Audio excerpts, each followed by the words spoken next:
Hello and welcome to Wi-Fi at Work. I'm Ellen Satterwhite. I'm a vice president at the Glen Echo Group, and I'm thrilled that you've all joined us for another edition of our Wi-Fi at Work digital event series hosted by Wi-Fi Forward. So just a quick overview about us. Wi-Fi Forward is a coalition working to make more spectrum available for unlicensed and shared use. For everything from Wi-Fi to Bluetooth and CBRS, to telemedicine and distance learning. And this week, we are excited, and I am, point of personal privilege, I think uniquely excited to bring you a conversation between John Windhausen, Executive Director at the Schools, Health and Libraries Broadband, or SHLB Coalition, and Kat Trujillo, Deputy Director and Director of Education and Quality at Libraries Without Borders US. So first, some housekeeping before we get into the conversation. For the sake of time, we won't be accepting questions during the webinar, but if you have questions for our speakers, please email my colleague, Ann Keeney, at KEENEY@glenechogroup.com or info@wififorward.org, and we can connect you with the right people.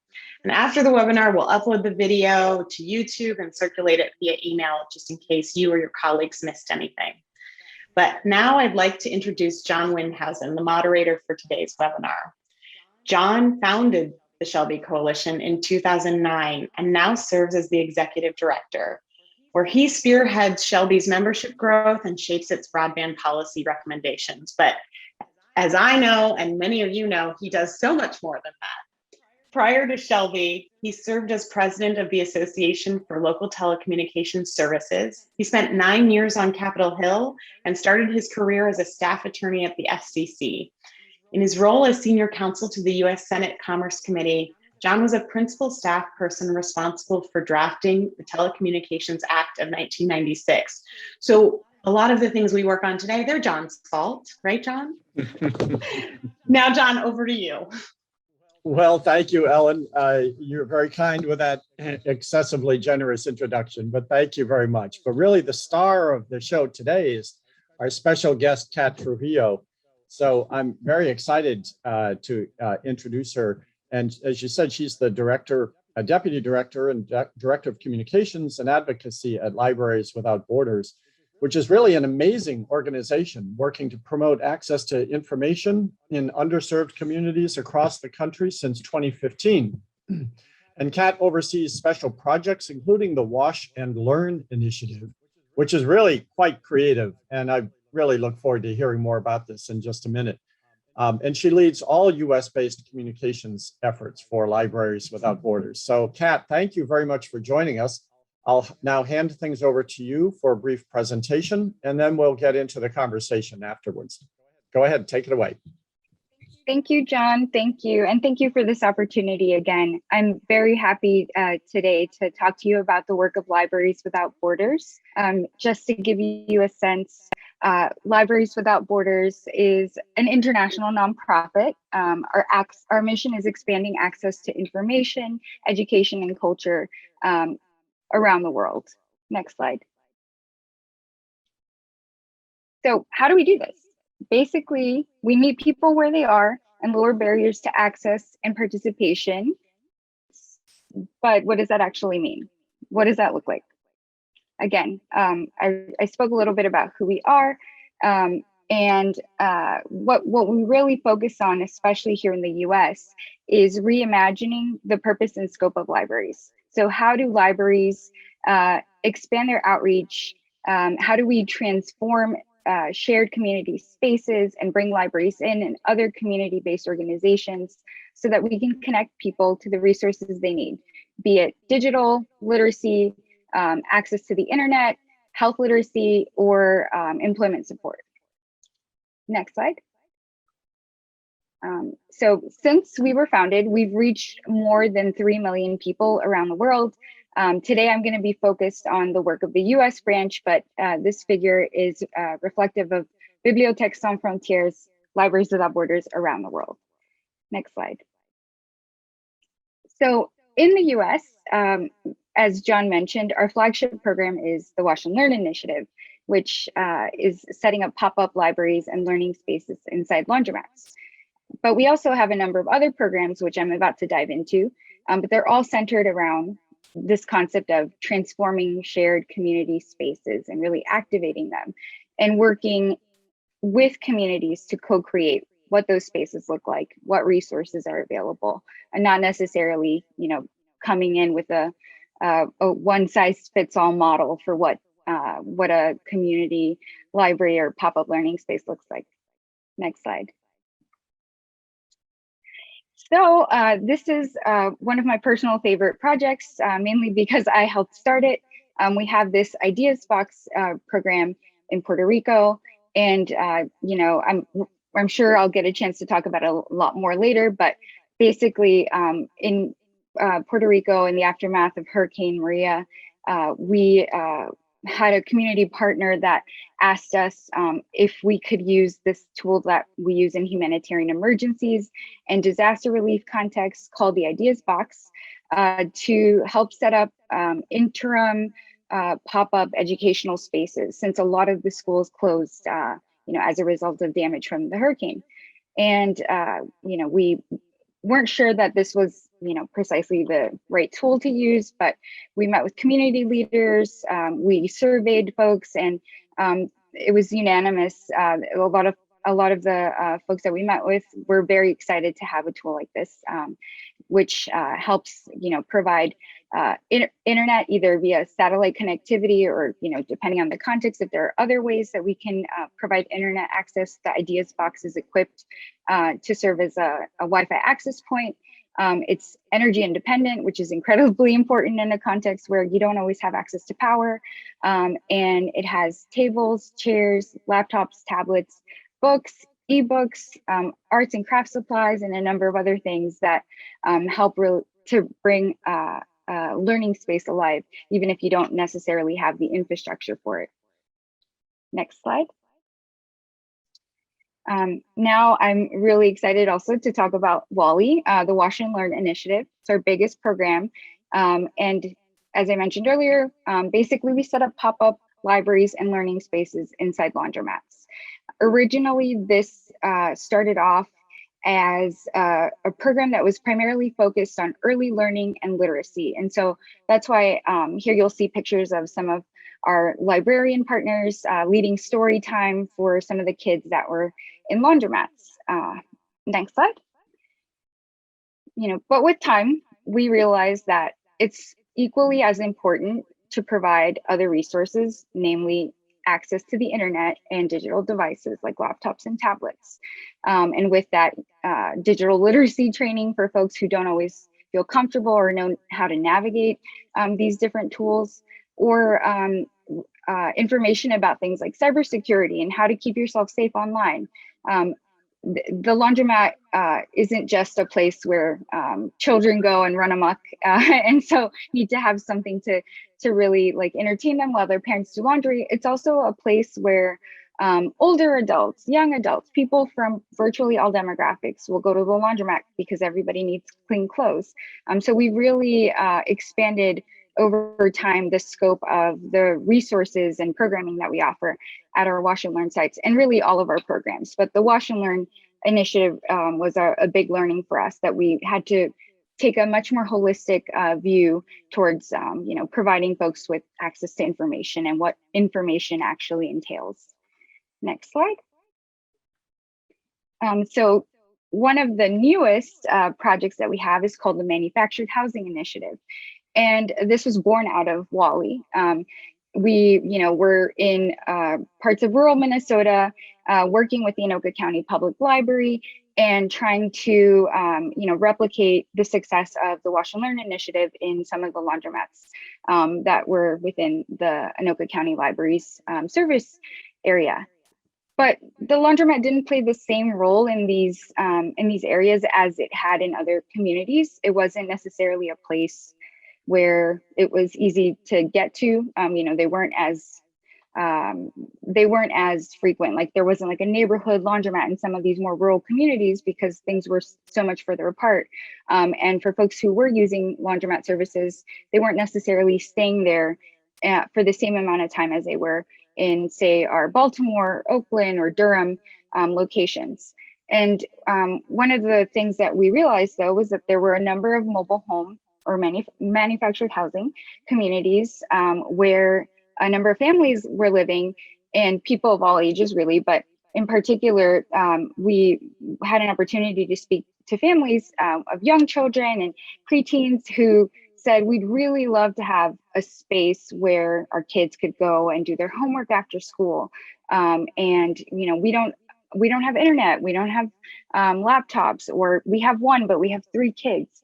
So we were partnering with the resident-owned cooperative, USA Rock USA. They're a huge nonprofit that represents cooperatively owned manufactured housing communities to pilot a model of transforming storm shelters and whether they're above ground or above ground or below ground storm shelters in manufactured housing communities into these community centers with connectivity and technology and programming. So very similar to Wally, but in a different context. Next slide. Then we had COVID. As the world knows, we had the COVID-19 pandemic, and like everyone else, our world was turned upside down. And a lot of what really makes our programs effective, successful, and magical really was the fact that we were bringing people together or leveraging an existing community space to meet people where they are and provide this access. But with COVID, we did not want to encourage people to gather, to congregate in any of our spaces. We shut down our Wally programs, and our other exploratory efforts were really put on hold. But the needs did not disappear. As many of you will know, people still needed access to the internet, if not more than ever, and devices. And so that was the birth of our Connect Ed Tech Kit program, which is basically our way of saying backpacks filled with laptops, Wi-Fi hotspots. They had 1-year subscriptions for, I think it was unlimited data in some cases, depending on our funding situation, and curated resources based on the communities that we were working with. So access to or information on food pantries, rental assistance, legal aid, a number of things that were curated specifically for the communities where we were able to distribute these Connect Ed kits. And we were able to distribute nearly 400 Connect Ed kits during the latter half of last year and early this year. Next slide. Project Overcome.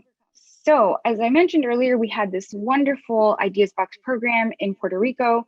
And from that, we've since been able to receive a National Science Foundation grant to support our efforts to establish, more built out connectivity hubs in 3 communities within the municipality of Loíza, and using these spaces not only for digital literacy training, but also for health literacy and telehealth services, which again became incredibly important during the COVID-19 pandemic. And I'm happy to also kind of talk about that a lot more later. Next slide, please. So as I mentioned earlier, we don't just come in with a model. We always work very closely with community members to design any program, and we involve them in every step of the process. Specifically, we use Agile as our framework to ensure that we can be nimble and responsive and really iterate and improve upon our programs. If something isn't working, we're not beholden to just sticking it out because we said we were going to do that. If it's not working, we're going to fix it, or we're going to try to fix it, and continuously improve and try to take the lessons that we learned from that experience and make sure that our other programs really benefit from that learning. Next slide. So again, what does it look like? So we're able to have this, iterative and collaborative approach because we focus a lot on partnerships. Our partnerships always with anchor institutions like libraries, if they exist and have the capacity within an area. If they don't have capacity, we're happy to work with them to help build capacity. But we also work with local governments. We work with nonprofits. We work with a number of different, organizations and most importantly, local leaders and community members themselves. Next slide. Placemaking. So I won't go into this too much because I could talk about human-centered design and the different ways that we try to solicit community input before we even design a space or try to make it warm and welcoming. But this just gives you a sense of the different types of layouts and how we solicit or how we test out different setups for some of our spaces. And these are for our Wash and Learn program in Baltimore. Next slide. And programming.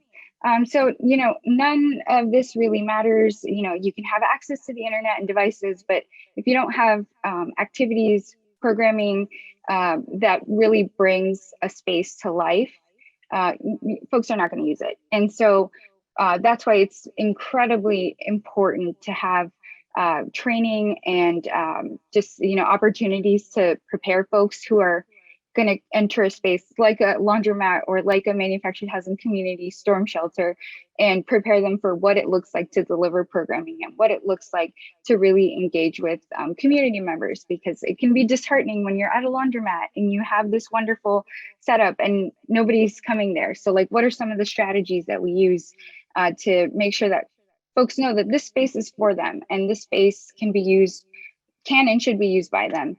And so really training our partners to leverage, the placemaking that is set up, and engagement strategies so that they can really bring that space to life. Next slide. That is it. So I will just say thank you again and pass it back to you, John, for more. Thank you. That is so wonderful, Kat. Thanks for sharing those slides. I like to think that the SHLB Coalition is expanding the role of schools and libraries beyond the walls of the building out to reach their communities. And I like to think that we're progressive, but boy, Libraries Without Borders is taking innovation really to the next level.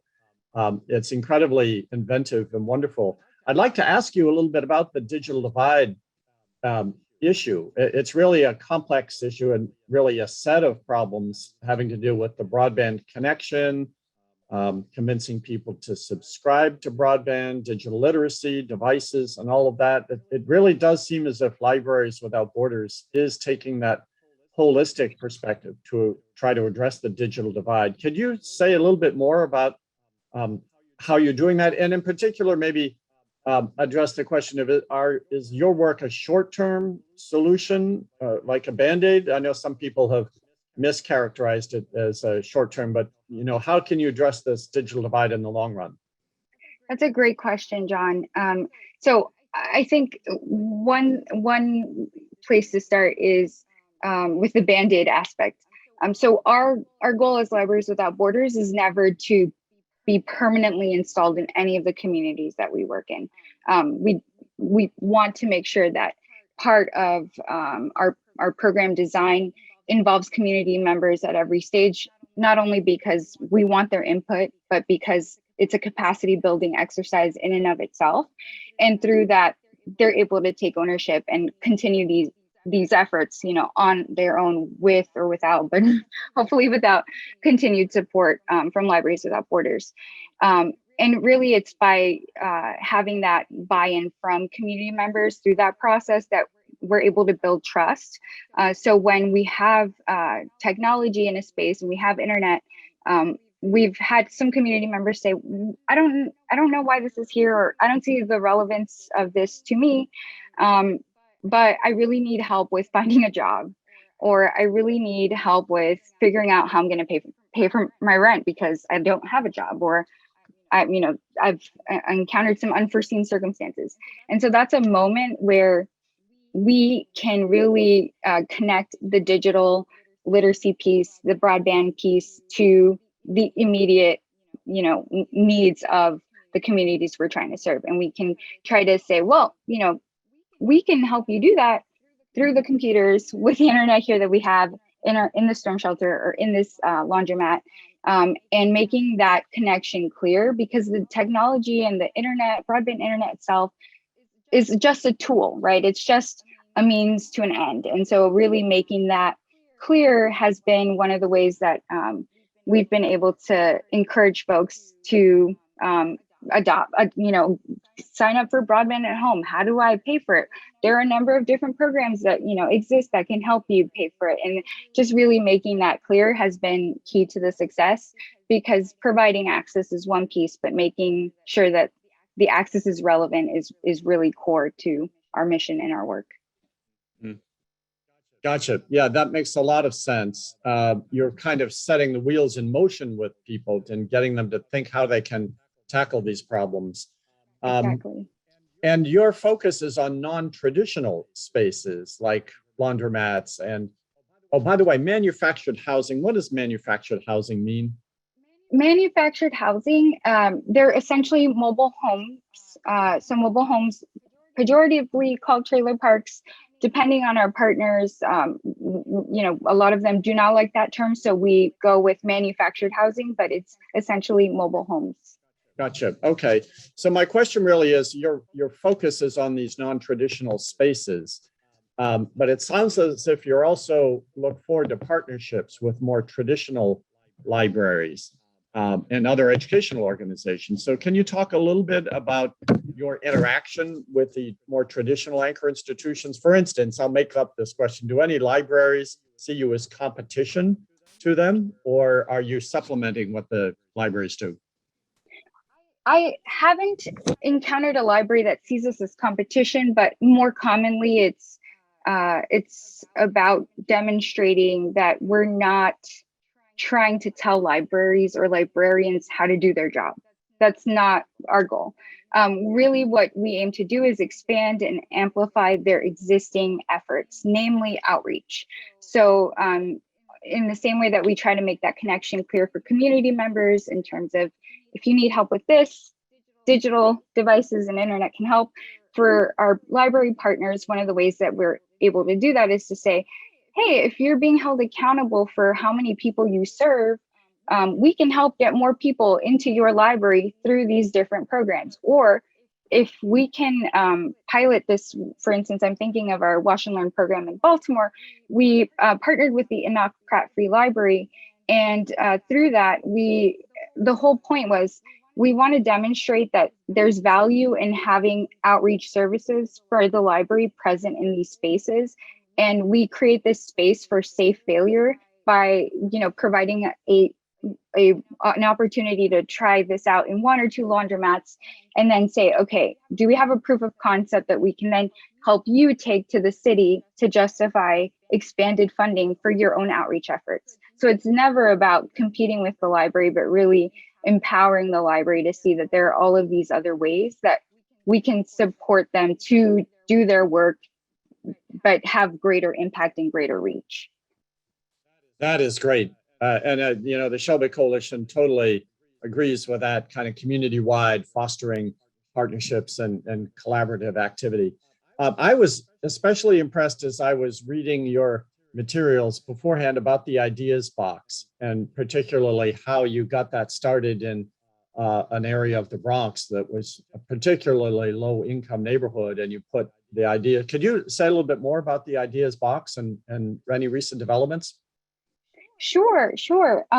So for greater context, the Ideas Box was developed in response to our, we had a project, and I say our, but I'm talking about the international headquarters of Libraries Without Borders, was working in Haiti when the 2010 earthquake struck. So, we were there to help librarians at the university with capacity building. And we didn't really see, in the aftermath of this huge disaster, the relevance or the importance of prioritizing that activity, and thought, we wanted to get out of the way so that the real, humanitarians could come in and do the work. But it was through that experience that our partners actually said, well, now more than ever, we actually need access to information. It may not need to take shape in like a formal university or academic library setting, but a much more grassroots, community-oriented approach. And that was the birth of the Ideas Box, really.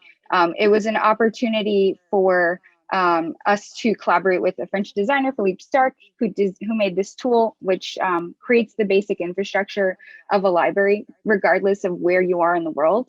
And so originally it was used in humanitarian emergency contexts or disaster relief efforts, in refugee camps, with IDPs, with paramilitaries in Colombia, or former paramilitaries in Colombia. And we didn't really necessarily think that it made sense for the US context. So the way that we ended up in Morris Heights in the Bronx was through the New York Public Library. They wanted us to exhibit the Ideas Box. They showcased it at this big event. And we thought, well, it's here now, so why don't we see, if we can put it to some use?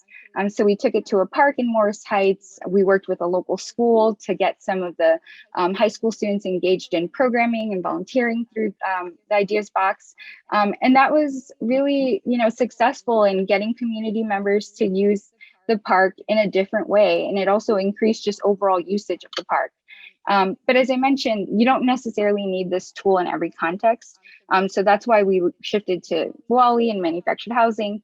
Then in Puerto Rico, it's completely different because there has been so much devastation. There has been so much damage and to the infrastructure, but also to the ability of folks to just carry on with life, especially children for whom schools have been closed, on and off for quite some time. And the Ideas Box just makes sense there. So we've been able to really bring the Ideas Box to Puerto Rico. We're expanding those efforts into 3 more communities in the upcoming year. Very good. We have just time for one last quick question, and I'd like to ask you about the technology that you use. I assume you're using satellite technology to reach these, to bring broadband access to these areas. Is that correct? In some cases, yes. So if that's the best way that we can provide connectivity, then satellite, satellite is what we'll go with. But in other cases, it's we've worked with the Information Technology Disaster Resource Center, ITDRC. I hope I got got that right. But to expand the reach of Wi-Fi hotspots that we were using in some community centers, and to amplify the existing connectivity in the Ideas Box. So they set up wireless mesh networks to increase the reach to neighboring communities. So it really depends. And as I mentioned, we use laptops, tablets. There's a number of other tools that we use, but really in terms of the connectivity piece, that's what we do. Very, very good. Thank you, Kat. This has been so informative. I'd love to hear more, but we're out of time for now. But I really enjoyed this conversation. So thank you for that. And I'll turn things back to Ellen. Thank you, John. Thank you. Thanks, John. And I echo your thanks to Kat and to Libraries Without Borders. I know for me personally, but our whole team at Wi-Fi Forward, from the moment we talked to Kat, we were like, how many times can we tell this story? And be supportive of the work you're doing. So I hope folks listening and watching are thinking the same thing. And thank you to all of you for joining us today for our Wi-Fi at Work series. Stay tuned for the video from this discussion and more information on future webinars in this series. If you have any questions for our presenters or any questions about Wi-Fi Forward, or you want to star in your own episode, please feel free to email either my colleague Ann Keeney, again at akeeney@glenechogroup.com, or info@wififorward.org. You can also visit our website, wififorward.org, and of course, please follow us on Twitter at Wi-Fi Forward. We hope to see you next time. Thank you.